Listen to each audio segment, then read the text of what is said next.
ასეთ კომპენსაციას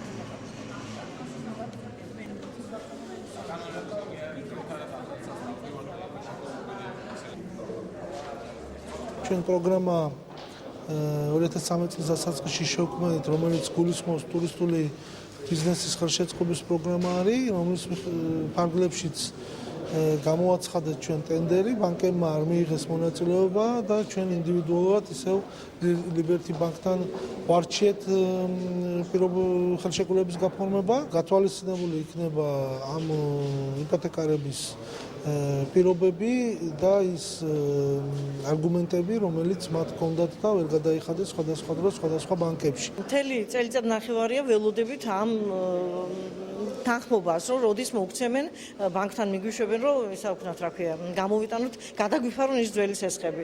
დღეს ბატონმა არჩილმა იმისთვის შევხვდით, რომ გვინდოდა მისგან გაგვიგო პასუხი. მოვიდა ინფორმაცია, რომ თითქოს ესე იგი გადაწყდა ეს საკითხი. და დაგვიდასტურა, რომ ნამდვილად იქნება 1 მაისიდან დაიწყება გაცემებიო და აი ძალიან მადლობელი ვართ მის.